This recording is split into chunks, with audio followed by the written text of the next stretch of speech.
Puji Tuhan, selamat pagi Bapak Ibu Jemaat, saudara dikasih oleh Tuhan. Kita bersyukur hari ini kita masih diberikan waktu dan kesempatan untuk kita sama-sama belajar dari firman Tuhan yang menjadi fondasi, menjadi pedoman, petunjuk dalam setiap kehidupan kita. Sebelumnya mari kita berdoa mendasari kebenaran firman Tuhan di pagi hari ini. Tuhan, kami sungguh bersyukur untuk anugerah, kebaikan demi kebaikan, kasih dan pertolongan Tuhan yang tak pernah habis-habisnya dalam kehidupan kami. Dalam kelemahan Tuhan kuatkan kami, dalam ketidakada harapan Tuhan memberikan harapan bagi kami. Dan biarlah firman Tuhan hari ini yang akan terus menjadi pegangan, menjadi kompas penunjuk arah dalam kehidupan kami. Bahkan firman-Mu akan terus menguatkan kami di saat kami lemah. Pimpin setiap kami, biarlah hati kami sungguh-sungguh menjadi hati yang haus dan rindu akan firman-Mu. Dan biarlah hati kami pun menjadi hati yang mau dan siap diubahkan oleh firman Tuhan. Urapi hamba-Mu dalam segala keterbatasan, kuasa, hikmat, otoritas daripada Allah menyertai hamba-Mu dalam menyampaikan isi hati-Mu pada kebenaran firman-Mu hari ini. Kami bersyukur dan kami sama-sama mau belajar firman-Mu. Amin. Puji Tuhan, Bapak Saudara dikasih oleh Tuhan. Kita hari ini masuk pada minggu pertama bulan Agustus. Hari begitu cepat, minggu begitu cepat, dan bulan begitu cepat hari ini. Tanpa terasa kita sudah masuk melebihi pertengahan daripada bulan tahun 2020. Dan pada bulan Agustus ini, tema utama kita akan bicara tentang Alkitab firman yang hidup. Kalau bulan Juli kemarin kita sudah banyak bicara tentang pasti ada jalan, dan sudah 4 seri khotbah kita dengarkan bagaimana dalam situasi pergumulan, dalam situasi masalah-masalah kita hadapi, ketika ada Yesus, ketika iman kita percaya kepadanya, apapun dan seberat apapun yang kita alami, pasti ada jalan keluar di dalam Yesus. Dan hari ini kita akan secara khusus pada bulan Agustus ini, kita akan bicara tentang satu tema besar kita, yaitu Alkitab adalah firman Allah. Alkitab yang kita pegang hari ini, dari situlah kita mengenal siapa Yesus yang menyelamatkan kita. Alkitab yang kita pegang hari ini adalah pedoman utama dalam kita menjalani kehidupan kita ini. Alkitab itu di atas segalanya. Bahkan banyak survei-survei, bahkan riset-riset membuktikan bahwa sampai hari ini belum ada buku di dunia yang bisa mengalahkan popularitas atau Alkitab itu menjadi buku yang paling laris di dunia. Bahkan ada sebuah riset mengatakan bahwa dalam 1 menit itu 50 buku Alkitab itu laris terjual. Dan artinya bahwa Alkitab ini luar biasa. Dengan seperti itu bahwa ini bukanlah sebuah tulisan-tulisan biasa, bukanlah karang-karangan biasa, tapi benar-benar adalah firman Allah, benar-benar adalah pribadi Allah sendiri yang dinyatakan melalui tulisan-tulisan Alkitab. Nah, Bapak Saudara dikasih oleh Tuhan Yesus Kristus, Alkitab itu sudah banyak sekali menginspirasi orang. Ya, banyak sekali menginspirasi orang untuk melakukan terobosan-terobosan, untuk melakukan perubahan-perubahan dimanapun dia berada. Saya ambil satu contoh misalnya, dalam satu catatan sejarah hidup singkat daripada Presiden pertama Amerika namanya Abraham Lincoln. Dia pernah berkata begini, dia pernah menunjuk kepada Alkitab dan dia berkata begini, mengenai kitab besar ini, aku hanya mengatakan ini adalah pemberian terbaik yang diberikan oleh Tuhan kepada manusia. Bayangkan, seorang presiden pertama Amerika, Abraham Lincoln, mengatakan bahwa Alkitab itu adalah pemberian terbaik yang Tuhan berikan kepada manusia. Dan kalau kita baca sejarah kehidupannya, Abraham Lincoln, presiden pertama Amerika Serikat, bahwa dia adalah presiden pertama yang menghapus perbudakan di Amerika Serikat. Dialah yang menghapus hukum perbudakan. Bahkan ada perbedaan ketika dia memerintah, itu ada perang saudara antara orang budak atau orang kulit putih dan kulit hitam, dan dia adalah presiden pertama yang membuat terobosan luar biasa. Bahkan dalam beberapa catatan berita yang saya lihat bahwa Alkitab yang digunakan awalnya Presiden Abraham Lincoln itu disumpah jabatannya sebagai Presiden Amerika, Alkitab itulah yang dipakai. Ketika Obama dilantik jadi Presiden, Alkitab itu yang digunakan. Ketika kemarin, Presiden sekarang ini, Donald Trump, dilantik jadi Presiden Amerika Serikat, Alkitabnya Abraham Lincoln, ketika dia dilantik jadi Presiden, itu yang dipakai untuk untuk sumpah jabatan pada waktu itu. Dengan kata lain bahwa Alkitab yang kita percaya hari ini, itu adalah bukan sekedar buku biasa, bukan sekedar catatan sejarah biasa, tapi itu sebuah firman Allah yang punya otoritas, yang menghidupkan setiap kita manusia yang membacanya. Dan hari ini kita akan membaca satu bagian firman Tuhan, dan mungkin bagian ini saya akan coba untuk membuat seri khotbah, entah itu 2 minggu atau 3 minggu, karena kita perlu menggali lebih dalam apa yang Tuhan maksudkan, Tuhan mau melalui pembacaan kita ini. Mari kita buka Alkitab kita di dalam 2 Timotius pasal 3. 2 Timotius pasal yang ketiga ayat 15 sampai 16. 2 Timotius pasal yang ketiga ayatnya yang ke-15 sampai dengan 17. Saya akan bacakan untuk kita semua, biar kita bisa menyimaknya pada Alkitab kita masing-masing. Ingatlah juga bahwa dari kecil engkau sudah mengenal kitab suci, yang dapat memberi hikmat kepadamu dan menuntun engkau kepada keselamatan oleh iman kepada Kristus Yesus. 16. Segala tulisan yang diilhamkan Allah memang bermanfaat untuk mengajar, untuk menyatakan kesalahan, untuk memperbaiki kelakuan, dan untuk mendidik orang dalam kebenaran. Ayat 17. Dengan demikian, tiap-tiap orang kepunyaan Allah diperlengkapi untuk setiap perbuatan baik. Amin. Saudara dikasih oleh Tuhan Yesus Kristus, hari ini saya akan bagi khotbah ini menjadi 2 bagian. Ya, menjadi 2 bagian. Yang pertama adalah Alkitab itu berasal dari mana? Alkitab yang kita pegang ini asalnya dari mana? Sumbernya dari mana? Dan kedua, apa manfaat Alkitab, firman Allah ini untuk kehidupan kita hari-hari ini? Nah, pertama kita akan melihat dulu Alkitab ini berasal dari mana, ya. Sehingga kita bisa mempercayainya, kita bisa mengimaninya, kita jadikan sebagai pedoman dalam kehidupan kita. Ini asal dari mana? Coba kita lihat dulu ayatnya yang ke-16. Saya akan mulai dari ayat 16, kalimat pertama. Segala tulisan yang diilhamkan Allah. Perhatikan, segala tulisan yang diilhamkan Allah.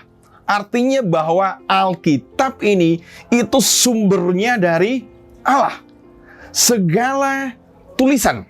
Nah, segala tulisan ini juga merujuk kepada Perjanjian Lama maupun Perjanjian Baru. Coba kita lihat ayat 15.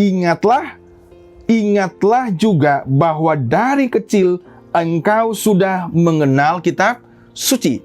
Jadi Timotius yang merupakan anak didik daripada Paulus mengatakan bahwa sejak kecil engkau sudah mengenal kitab suci. Kitab suci yang Paulus maksudkan di sini apa? Padahal pada waktu itu Perjanjian Lama itu belum ditulis dalam bentuk buku seperti ini. Menurut perkiraan sejarah, Perjanjian Baru, tulisan-tulisan Perjanjian Baru itu khususnya kalau keempat Injil, Matius, Markus, Lukas, Yohanes, itu ditulis sekitar tahun antara 70 dan tahun 60, dari 60 sampai 70 Masehi. Sedangkan diperkirakan Yesus hidup itu pada abad-abad tahun 1 Masehi. Sedangkan Perjanjian Baru, khususnya Injil, kitab-kitab Injil, ditulis sekitar tahun 60 sampai 70. Tulisan-tulisan Paulus itu jauh lebih awal lagi, diperkirakan sekitar tahun 40 baru ditulis. Nah, jadi ketika Paulus mengatakan dari kecil engkau sudah mengenal kitab suci, pasti yang Paulus maksudkan, yang Timotius pelajari dari kecil tentang kitab suci, pasti adalah kitab-kitab Perjanjian Lama, kitab Taurat dan kitab para nabi yang sudah menjadi tulisan-tulisan yang sudah dibukukan pada waktu itu. Nah, kita perhatikan bahwa Paulus mengatakan segala tulisan yang diilhamkan Allah. Saya sebut tadi bahwa segala tulisan itu juga merujuk kepada tulisan-tulisan Perjanjian Lama. Dan bahkan gini, coba kita bandingkan dalam 2 Petrus pasalnya yang ketiga ayat 15-16, itu Petrus pernah menyinggung bahwa tulisan-tulisan itu juga termasuk tulisan daripada Paulus. Jadi yang termasuk tulisan-tulisan itu adalah Paulus, ya, tulisan Paulus yang diakui oleh Petrus sendiri. 2 Petrus pasalnya yang ketiga. Jadi Petrus itu dalam tulisannya dia mengakui bahwa memang Paulus itu punya tulisan-tulisan. Dan dia mengatakan bahwa tulisan yang memang termasuk yang sulit dipahami. 2 Petrus pasal ketiga ayat 15 dan 16. Anggaplah kesabaran Tuhan jika sebagai kesempatan bagimu untuk memperoleh selamat. Seperti juga Paulus, saudara kita, yang kekasih, telah menulis kepadamu menurut hikmat yang dikaruniakan kepadanya. Hal itu dibuatnya dalam semua suratnya.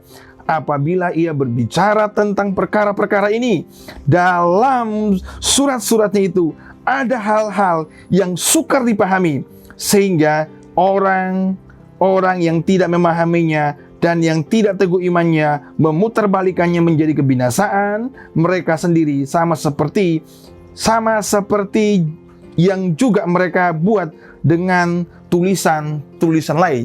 Jadi Petrus pun mengakui bahwa selain ada tulisan Perjanjian Lama yang Paulus sebut tadi bahwa dari situlah Timotius belajar, Petrus mengakui juga ada tulisan-tulisan Paulus yang menjadi kitab pada waktu itu. Bahkan disebut juga bagian terakhir bahwa ada tulisan-tulisan lain. Jadi ada tulisan-tulisan seperti Injil dan lain sebagainya. Jadi Bapak dikasih oleh Tuhan Yesus Kristus bahwa segala tulisan itu diilhamkan Allah.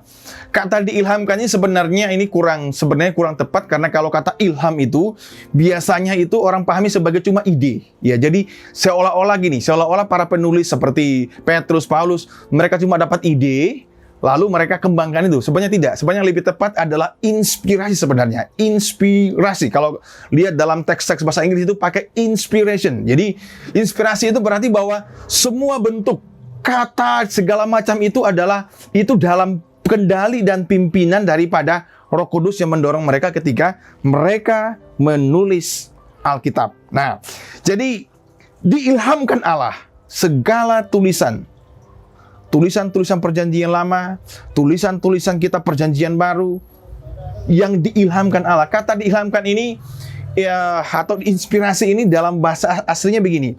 Artinya bahwa dinafaskan oleh Allah. Jadi semua tulisan-tulisan yang ditulis oleh para penulis Alkitab, ada Petrus, ada Matius, ada Lukas, ada Paulus, itu adalah tulisan-tulisan itu dihembuskan nafas Allah atau dinafaskan oleh Allah. Jadi Bapak dikasih Tuhan, dalam saya sebut tadi bahwa dalam bahasa aslinya kata diilhamkan atau inspirasi itu artinya dinafaskan oleh Allah. Ya.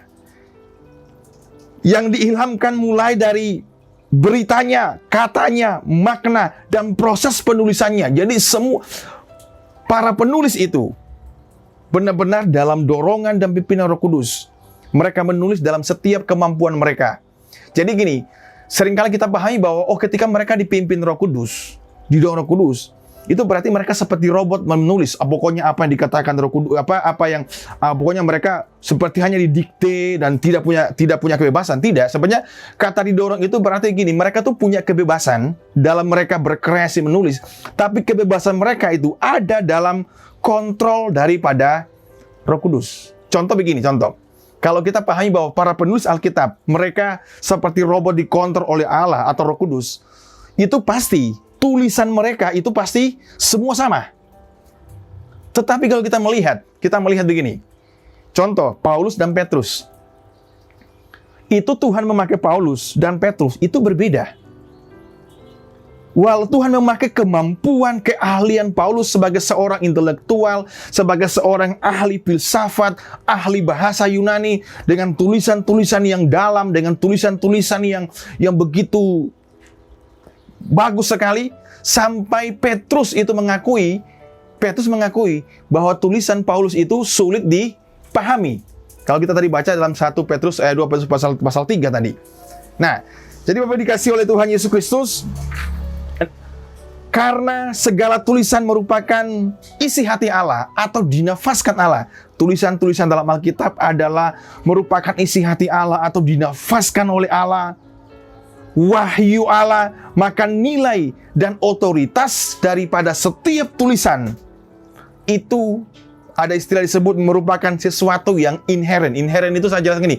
Inherent itu adalah sesuatu yang sudah menjadi sifatnya. Jadi sudah menjadi sifatnya Alkitab bahwa dia ini adalah berotoritas. Alkitab itu berotoritas. Tidak menunggu pengakuan manusia. Tidak menunggu gereja, lembaga, atau apapun memberikan otoritas kepada Alkitab, baru dia berotoritas. Dia pada dirinya sendiri, itu inherent. Artinya dia pada dirinya sendiri, dia itu menjadi sifat daripada Alkitab sendiri. Karena memang apa tadi saya sebut? Alkitab itu diilhamkan. Kata diilhamkan itu adalah dinafaskan oleh Allah kepada para penulis Alkitab untuk menuliskan setiap pikiran, isi hati, nafasnya Allah kepada manusia. Nah, saya ambil contoh begini. Contoh ilustrasi bahwa Alkitab itu tetap berotoritas. Orang akui atau tidak diakui, Alkitab tetap berotoritas. Gitu. Jadi dia berotoritas bukan tunggu pengakuan gereja, pengakuan negara baru dia berotoritas. Tidak. Dia pada dirinya sendiri memang sifatnya sudah berotoritas karena tadi dia berasal dari Allah. Saya ambil contoh begini. Seorang ahli batu permata dapat mengenali sebuah intan yang asli. Jadi seorang ahli batu permata, dia bisa mengenal ini batu permata asli. Tetapi gini, perhatikan, bukan karena pengakuannya yang menjadikan intan itu atau batu permata itu demikian. Jadi batu permata itu dia menjadi asli, dia berkualitas bukan karena pengakuan daripada ahli batu permata, tapi karena memang pada sifatnya, pada dirinya sendiri, batu permata itu adalah sesuatu yang bernilai. Jadi demikian juga Alkitab. Jadi Alkitab tersebut bahwa kita tidak perlu pusing bahwa Alkitab itu tidak perlu ditunggu diakui oleh orang lain atau disahkan orang lain. Dia adalah firman Allah yang berotoritas pada dirinya sendiri. Memang butuh waktu yang lama untuk bisa kita menjelaskan bagaimana proses Alkitab panjang sekali. Dari Allah memakai para murid-murid, para rasul, para nabi, sampai pada Alkitab kita pegang hari ini. Itu prosesnya panjang. Saya tidak perlu menjelaskan itu, memang biasa bahan-bahan seminar untuk menjelaskan bagaimana proses wahyu Allah kepada murid-murid, para nabi, para rasul.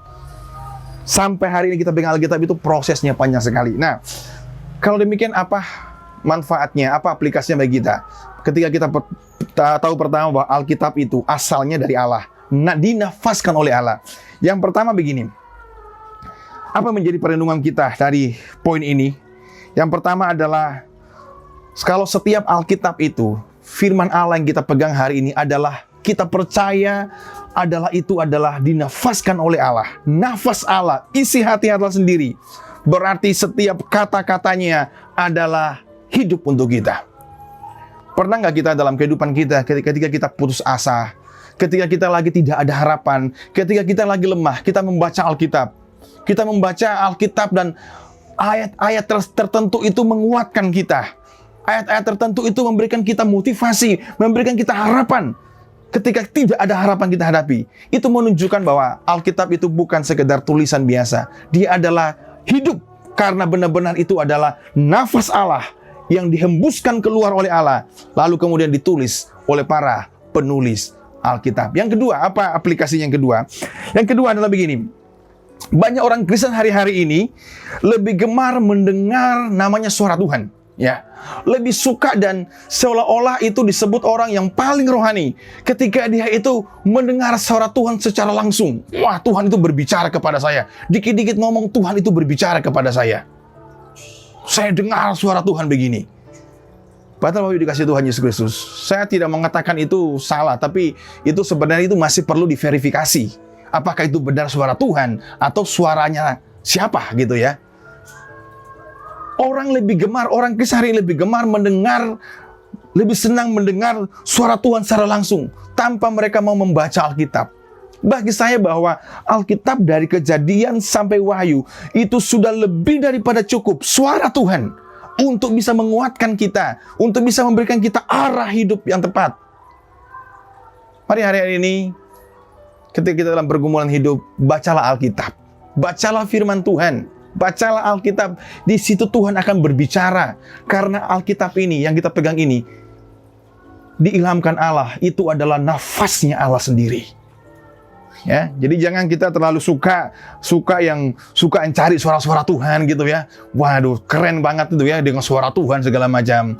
Tapi marilah, Alkitab yang kita pegang hari ini adalah suara Tuhan yang sempurna, yang sudah teruji oleh sejarah, bahwa kredibelnya, kualitasnya, otoritasnya sudah terbukti oleh sejarah sampai hari ini. Jadi mari kita jadikan Alkitab ini sebagai suatu pegangan kita, penuntun kita. Karena memang Alkitab itu berasal dari Allah, dihembuskan oleh Allah, nafas Allah untuk setiap para penulis. Yang terakhir, yang kedua, yang kita lihat, yang kita akan pelajari, selain asal Alkitab, kemudian apa manfaat daripada Alkitab. Nah, jadi untuk manfaat Alkitab, pada khotbah hari ini, saya cukup hanya menjelaskan satu manfaat saja.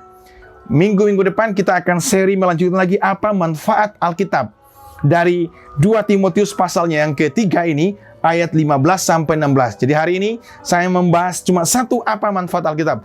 Setelah kita tahu Alkitab itu berasal dari Allah, dinafaskan oleh Allah, sekarang apa manfaatnya untuk kita manusia? Yang pertama kita lihat. Manfaat yang pertama, kedua, ketiga, selanjutnya kita akan lanjutkan pada seri khotbah berikutnya. Ayat 15a, manfaatnya. Ingatlah juga bahwa dari kecil engkau sudah mengenal kitab suci.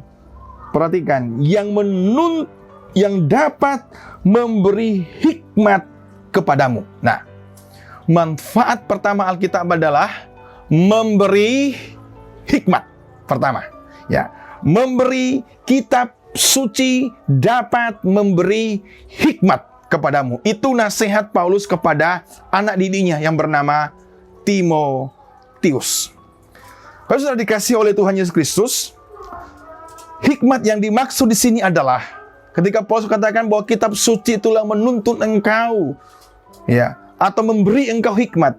Hikmat yang dimaksud di sini adalah keterampilan yang dibutuhkan untuk hidup sesuai dengan kehendak Tuhan. Saya ulangi, hikmat yang dimaksud di sini adalah keterampilan yang dibutuhkan untuk hidup sesuai dengan kehendak Tuhan. Jadi hikmat itu bukan sekedar bicara tentang apa? Kemampuan intelektual, kepintaran. Kalau saya menggambarkan bahwa misalnya hikmat itu adalah lingkaran besar begini, salah satu titik di dalam hikmat itu adalah kepintaran intelektual. Nah, salah satu bagian dari hikmat juga dalam konteks ini, itu lebih berbicara tentang keterampilan untuk hidup sesuai dengan apa yang Tuhan kehendaki. Kalau kita bandingkan dalam konteksnya pasal 3 ayat 1 sampai dengan ayatnya ke-9 di masih 2 Timotius pasal 3 tadi ayat 1-9 itu bicara tentang apa? Keadaan manusia pada akhir zaman.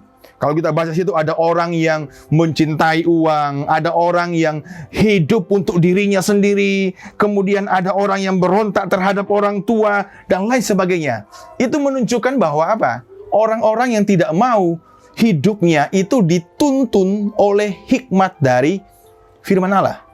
Saya percaya kalau orang itu mau hidupnya dituntun, mau mendapat hikmat daripada Allah, hidupnya tidak seperti yang digambarkan dalam pasal 3 ayat 1 sampai dengan ayat 9. Ya, dikatakan manusia mencintai dirinya sendiri, menjadi hamba uang, mereka membual, menyombongkan diri, mereka akan menjadi pemfitnah, mereka akan berontak terhadap orang tua dan tidak tahu berterima kasih, tidak tahu mengasihi, tidak mau berdamai, suka menjelekkan orang, tidak mengekang diri, dan lain sebagainya. Kalau kita mendapatkan hikmat daripada Tuhan, dalam konteks ini, Paulus lebih mengajarkan Timotius bahwa hikmat itu berbicara tentang apa? Bagaimana kita tahu hidup kita ini, hidup sejalan dengan firman Tuhan. Karena di pasal 3 tadi, Orang-orang yang tidak mau hidupnya di bawah tuntunan hikmat Allah, yaitu firman Allah, mereka akan menjadi orang-orang yang berontak terhadap orang tua. Mereka akan menjadi orang-orang yang membual, suka menjelek-jelekan orang lain, suka menyebar hoax dan sebagainya. Mari kitab suci itu, Alkitab, dapat memberikan hikmat kepada kita, memberikan pengetahuan bagaimana hidup kita ini berjalan dengan maunya Tuhan. Dan kalau kita juga lihat bahwa Alkitab memang bukan buku ilmu pengetahuan, ya, tapi Alkitab adalah sumber segala hikmat dan pengetahuan. Contoh begini, sebelum kita tahu sejarah bahwa jadi Alkitab itu dia bukan buku ilmu pengetahuan, tetapi Alkitab memberikan kita informasi tentang ilmu pengetahuan. Saya ambil contoh misalnya, sebelum Columbus, dalam sejarah dunia katakan, sebelum Columbus menemukan bahwa bumi ini bulat, ya, 2000 tahun yang lalu, dalam Yesaya pasal yang ke-40 ayat 22, itu Yesaya sudah mengatakan bahwa bumi ini bulat. Ya, bukan datar ya, bukan datar, tapi bumi ini bulat. Coba kita lihat, bandingkan. Yesaya pasalnya yang ke-40, bahwa 2000 tahun yang lalu, ribuan tahun yang lalu, sebelum para ahli dunia ini, yang terkenal adalah Columbus menemukan bumi ini bulat, Yesaya sudah mengatakan itu dalam Yesaya pasal 40 ayat 22. Dia yang bertahta di atas bulatan bumi. Dia itu adalah Tuhan. Tuhan itu bertahta di atas bulatan bumi. Artinya bumi kita ini bulat. Alkitab sudah memberikan kita konfirmasi. Walaupun Alkitab itu bukan buku ilmu pengetahuan, tapi Alkitab bisa membuat kita, menuntun kita untuk mengerti tentang ilmu pengetahuan. Dan Bapak dikasih Tuhan Yesus Kristus, saya ambil contoh begini, ya, bahwa Alkitab itu menuntun kita, dapat memberikan kita hikmat. Hikmat dalam hal bagaimana menjalani hidup, hikmat juga dalam arti intelektual, dalam arti kepintaran. Saya ambil contoh begini. Saya pikir bukan menjadi rahasia lagi, sudah menjadi hal yang umum. Orang tahu bahwa kenapa orang-orang Israel adalah orang-orang bangsa yang kecil, ada di Timur Tengah, tapi mereka menjadi bangsa yang unggulan, bangsa yang pintar-pintar, bangsa yang menguasai dunia ini dengan ilmu-ilmu pengetahuan mereka. Keuangan dunia dikuasai oleh mereka. Teknologi, kita pakai WhatsApp, pakai Facebook, itu adalah karya pikir hasil daripada orang-orang Yahudi. Mereka pintar sekali. Tapi kenapa sih kita seringkali begini? Kita seringkali hanya tergagum, oh mereka pintar. Tapi pernah nggak kita bertanya, kenapa mereka itu pintar? Kenapa mereka menjadi orang-orang hebat? Salah satu jawabannya adalah mereka tahu sumber segala hikmat kepintaran itu berasal dari Alkitab. Nah, saya dalam sebuah buku yang saya punya, saya membacakan, ada sebuah catatan begini, bahwa dari kecil itu anak-anak mereka, anak-anak Yahudi, orang-orang Israel, itu mereka sudah mengajarkan tentang Taurat. Ya, firman Allah, tulisan-tulisan yang dimaksud oleh Paulus kepada Timotius tadi, tentang Taurat, dari kecil. Ada dia punya urutan begini. Usia 5 tahun, ini dalam sebuah catatan buku yang saya punya, usia 5 tahun, itu anak 5 tahun sudah diajar tentang apa? Dasar Taurat. Bayangkan, 5 tahun sudah diajarkan dasar Taurat. Usia 6-11 tahun, itu sudah belajar Taurat dan menghafalkan. Bayangkan, anak-anak Yahudi 6-11 tahun, itu mereka sudah wajib namanya menghafal Taurat. Ayo coba kita pikirkan, kita renungkan. Anak-anak kita seperti apa hari-hari ini? Usia kita suruh hafal 1 ayat saja susah setengah mati. Anak-anak Yahudi, orang-orang Israel itu mereka anak 6-11 tahun. Itu sudah wajib menghafal Taurat. Kemudian apa? Usia 12 sampai 13. Itu mereka sudah wajib hukumnya untuk menaati Taurat. Jadi ketika sebelum 12 tahun mereka hanya belajar menghafal, umur 12 sampai 13 tahun itu sudah wajib untuk mereka mentaati Taurat. Jadi bukan hanya hafal, tapi umur 12 sampai 13 itu sudah wajib untuk mengikuti aturan-aturan Taurat. Kemudian umur 13 tahun plus 1 hari, ini yang disebut sebagai anak-anak Taurat. Mereka sudah bebas, mereka sudah dianggap sebagai anak-anak Taurat karena sudah bisa menghafal belajar, menghafal, dan mengikuti. Umur 13 tahun. Kalau sekarang sekolah, berarti sekitar SMP kelas 2 itu mereka sudah hafal Taurat. Bayangkan, kita bisa lihat bagaimana Alkitab Taurat itu benar-benar menjadi penuntun bagi mereka. Sehingga janganlah kita, kalau orang mengakui bahwa mereka adalah orang-orang yang cerdas, ya karena apa? Dasarnya mereka memang. Dasarnya mereka tahu bahwa Alkitab itu adalah menuntun mereka untuk memahami hikmat Allah. Saya bandingkan, coba kita lihat dalam Ulangan. Ini metode mereka untuk mengajarkan. Inilah cara mereka mengajarkan Taurat, mengajarkan firman Allah kepada anak-anak mereka. Mari kita lihat Ulangan pasal 6. Ya, Ulangan pasal 6 ini yang sering terkenal mereka sebut sebagai kurikulum pendidikan Taurat bagi anak-anak Israel, Yahudi. Ulangan pasal 6 ayat 4 sampai dengan ayatnya yang ke-9. Saya bacakan secara cepat untuk kita. Dengarlah hai orang Israel, Tuhan Allah kita, Tuhan itu esa. Kasihilah Tuhan Allahmu dengan segenap hatimu dan dengan segenap jiwamu dan dengan segenap kekuatanmu. Apa yang kuperintahkan kepadamu pada hari ini haruslah engkau perhatikan.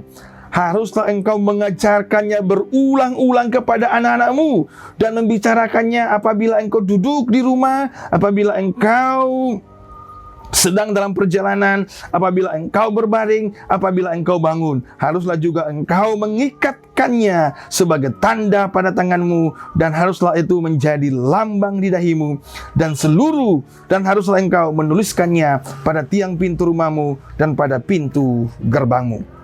Tapi dikasih Tuhan Yesus Kristus ada, kalau kita perhatikan baca mulai dari ayat 7 itu dikatakan, mereka harus mengajarkan. Apa yang diajarkan? Taurat itu. Tuhan itu, mereka ajarkan Taurat itu secara berulang-ulang. Dikatakan itu berulang-ulang. Seperti apa berulang-ulang? Selanjutnya, dibicarakan pada waktu duduk di rumah. Dibicarakan apabila dalam perjalanan. Dibicarakan apabila berbaring. Dibicarakan apabila bangun. Bayangkan, kita lihat begitu ketatnya sekali. Anak-anak Yahudi itu mereka dipersiapkan. Mereka membaca Alkitab begitu luar biasa. Makanya pada umur 13 tahun plus 1 hari, itu mereka sudah disebut sebagai anak-anak Taurat. Jadi, duduk di rumah, dalam perjalanan, berbaring, bangun. Apa yang dibicarakan? Taurat. Firman Allah.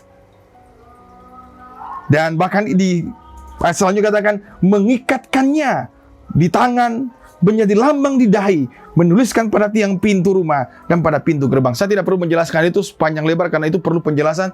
Tapi secara keseluruhan intinya begini, bahwa mereka menjadi orang-orang yang hebat karena mereka tahu Alkitab itu akan memberikan mereka hikmat. Hari ini ketika kita kekurangan hikmat, kalau kita mau hikmat, datanglah kepada sumber hikmat. Alkitab ini adalah sumber hikmat. Alkitab ini adalah nafasnya Allah. Ayo mari, Bapak dikasih oleh Tuhan Yesus Kristus, membaca Alkitab bukan sekedar membaca buku sejarah yang membosankan. Saya ulangi, membaca Alkitab bukan sekedar membaca buku sejarah yang membosankan. Tetapi sebenarnya kita sedang belajar langsung dari sang guru hikmat, yaitu Allah sendiri. Mari, Bapak dikasih Tuhan Yesus Kristus, kita kekurangan hikmat, mintalah kepada Tuhan, bacalah Alkitab. Dia ini adalah sumber segala hikmat. Saya sebut tadi bahwa bukan menjadi rahasia umum, negara Yahudi, negara Israel, menjadi negara yang dominan dalam segala ilmu pengetahuan, sains, peraih hadiah Nobel dalam kedokteran, ilmu fisika, kimia, matematika, didominasi oleh orang-orang di sana. Semuanya dikuasai mereka. Jangan hanya kita kagum dengan itu saja, tapi lihat apa yang membuat mereka seperti itu. Ternyata rahasia mereka selalu adalah, mereka adalah orang-orang yang mencintai Taurat, mencintai Alkitab. Mereka baca Alkitab karena tahu Alkitab itu sumber hikmat. Ketika kita membaca Alkitab, kita sedang berguru kepada seorang yang bernama Allah, yang merupakan sumber hikmat. Masa katakan tadi, jangan kita membaca Alkitab hanya seperti buku sejarah yang membosankan. Tapi kita membaca Alkitab seperti kita sedang belajar daripada sang guru hikmat, yaitu Allah sendiri. Karena Alkitab tadi adalah ia dihembuskan Allah, nafas Allah sendiri yang dituliskan oleh setiap para penulis Alkitab. Dikasih Tuhan Yesus Kristus, kiranya firman Tuhan hari ini boleh memberkati kita, dan kita akan melanjutkan minggu depan apa menjadi manfaat-manfaat lain dari firman Tuhan selain tadi memberi hikmat kepada kita. Kiranya firman hari ini boleh memberkati dan menguatkan kita, terutama membuat kita mencintai Alkitab yang adalah pribadi Allah sendiri. Mari kita siapkan hati kita. Kita akan masuk dalam perjamuan kudus. Bapak Ibu jemaat yang sudah mempersiapkan roti dan anggur yang ada di rumah, mari kita memposisikan diri dengan hati yang sungguh-sungguh, dengan hati yang berdoa, dengan hati yang ucapan syukur. Kita bersyukur akan karya Tuhan. Karena kasih-Nya, Dia berkorban untuk kita. Ketika hari-hari ini orang sibuk berkorban hewan,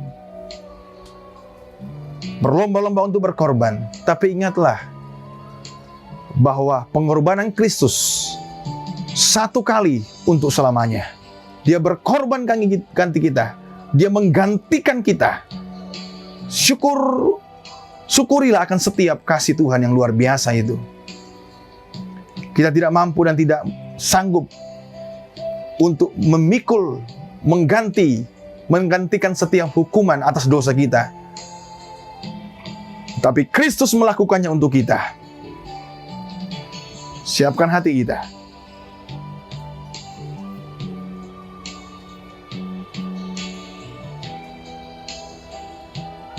Dia membayar kita dengan harga yang mahal. Dia membayar kita bukan dengan emas, bukan dengan perak, bukan dengan uang triliunan. Dia membayar kita, menebus kita, membeli kita dengan darah-Nya sendiri.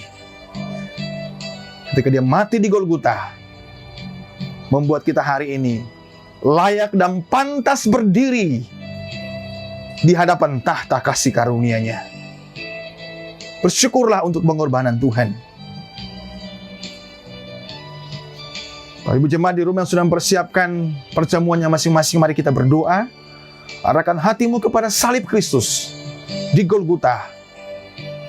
Bagaimana Kristus sudah mati untuk kita semua. Bersyukur kepadamu ya Tuhan. Terima kasih Tuhan Yesus.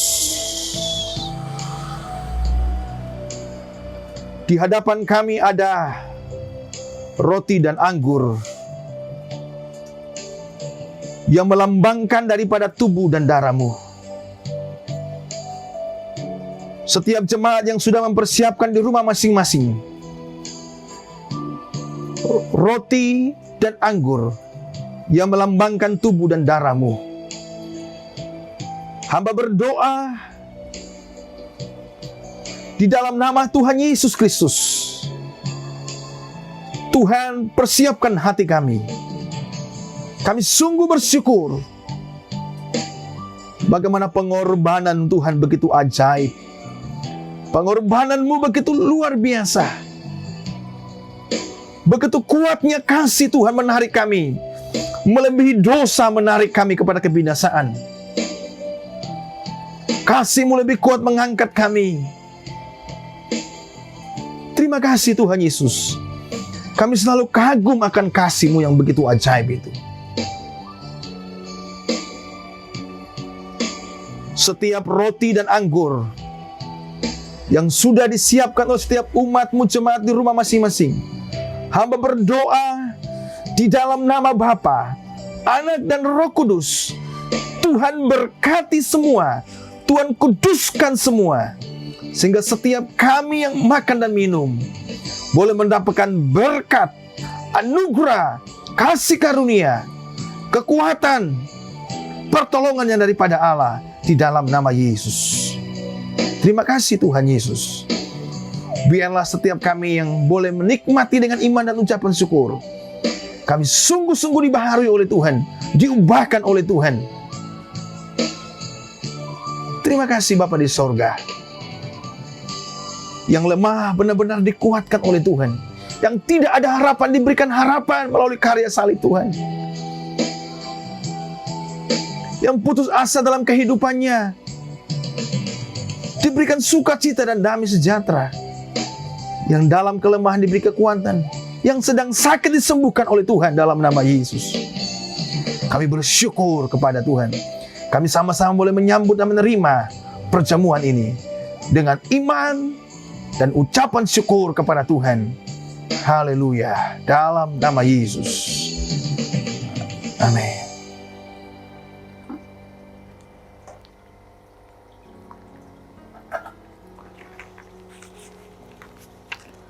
Bapak Ibu jemaat yang dikasihi oleh Tuhan, persiapkan setiap roti dan anggur yang sudah kita sediakan di rumah kita masing-masing, dan kita akan masuk dalam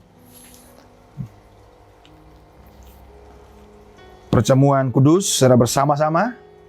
Roti dan anggur bisa dibagikan di antara keluarga kita masing-masing. Dan sebelum kita menikmati perjamuan ini, saya akan membacakan beberapa ayat sebagai dasar bagi kita untuk kita bisa menikmatinya dengan penuh iman dan ucapan syukur.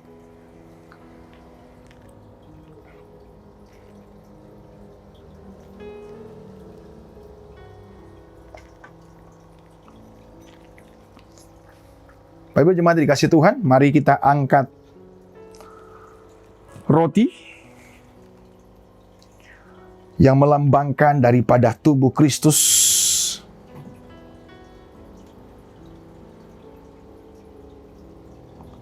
Ini bukanlah roti biasa-biasa. Ini adalah simbol dan lambang daripada tubuh Kristus.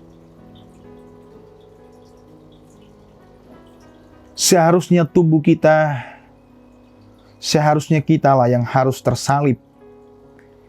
Seharusnya kitalah yang harus menanggung cambukan-cambukan Romawi yang begitu sadis dan mengerikan karena dosa kita. Tapi sungguh anugerahnya kita bersyukur kepada Allah di dalam Kristus. Dia boleh menggantikan kita.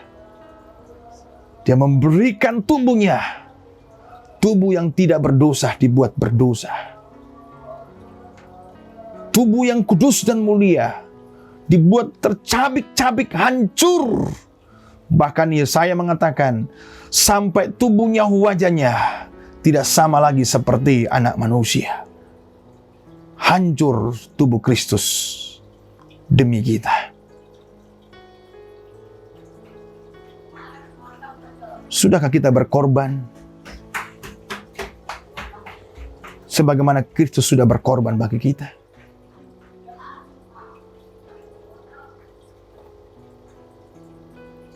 Biarlah kita jawab masing-masing dalam hati kita. Ketika Kristus sudah berkorban bagi saya, maka tidak ada penghalang bagi saya lagi untuk sama berkorban untuk Tuhan. Dia memberi yang terbaik bagi kita. Saya akan membacakan beberapa ayat. Setelah itu kita akan makan roti yang melambangkan tubuhnya dengan iman dan ucapan syukur. Dan sesudah itu ia mengucap syukur atasnya. Ia memecah-mecahkannya dan berkata, inilah tubuhku yang diserahkan bagi kamu. Perbuatlah ini menjadi peringatan akan aku. Bukankah roti yang kita pecah-pecahkan adalah persekutuan dengan tubuh Kristus? Amin. Mari kita makan dengan iman dan ucapan syukur dalam nama Yesus.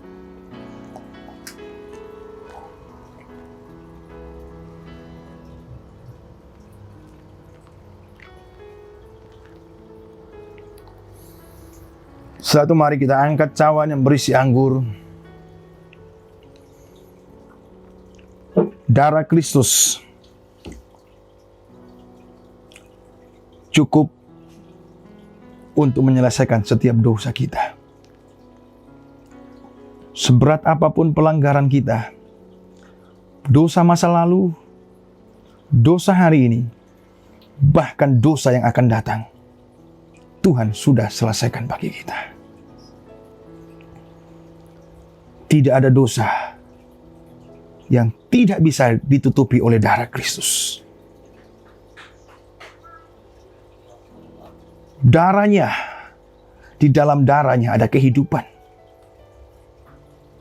Seharusnya darah kita lah, nyawa kita yang harus mati karena dosa kita. Tapi Kristus mencurahkan darahnya supaya nyawa kita hidup di dalam Kristus. Kita yang dahulu mati karena pelanggaran dan dosa kita, sekarang hidup melalui darah Kristus yang sudah dikorbankannya bagi kita. Dalam darah Kristus ada pengampunan, ada penyucian. Dalam darah Kristus ada kesembuhan ilahi. Saya akan membacakan beberapa ayat. Setelah itu kita akan minum dengan iman dan ucapan syukur. Demikian juga ia mengambil cawan sesudah makan lalu berkata, "Cawan ini adalah perjanjian baru yang dimateraikan oleh darahku. Perbuatlah ini tiap kali kamu meminumnya menjadi peringatan akan aku."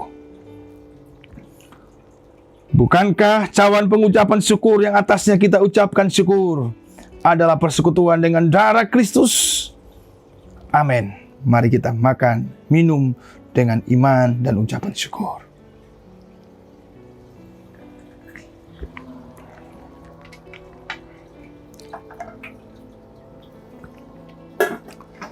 Terima kasih Tuhan Yesus, terima kasih.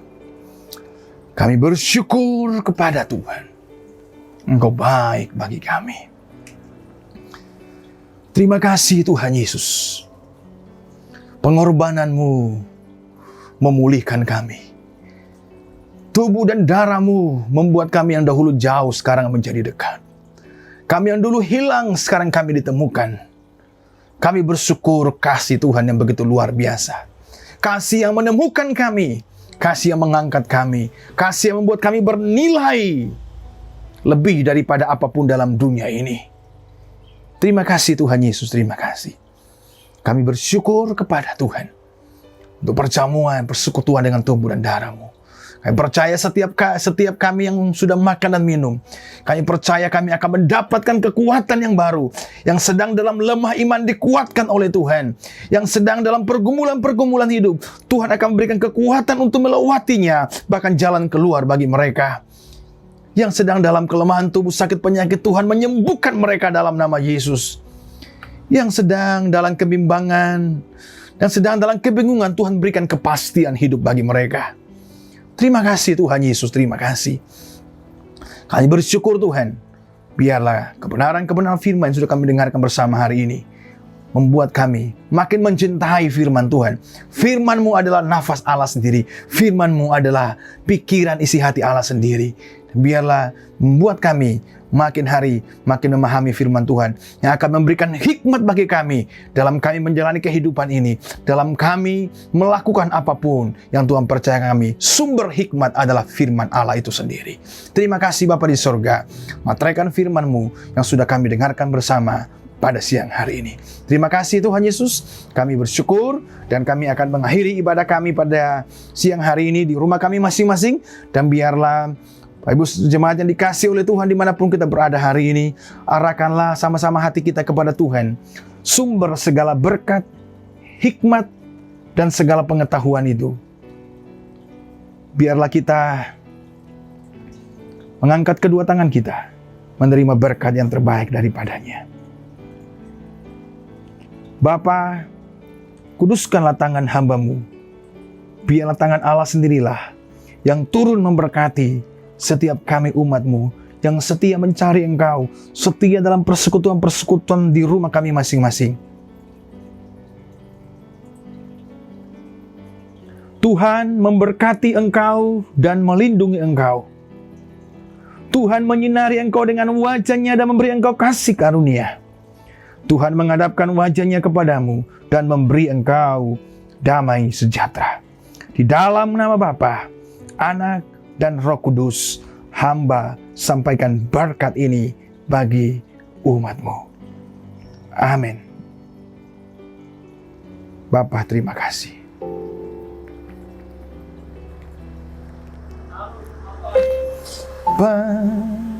Terima kasih Bapa, terima kasih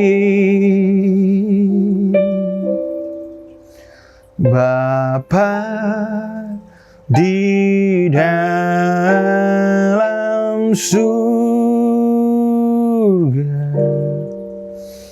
ku berterima kasih.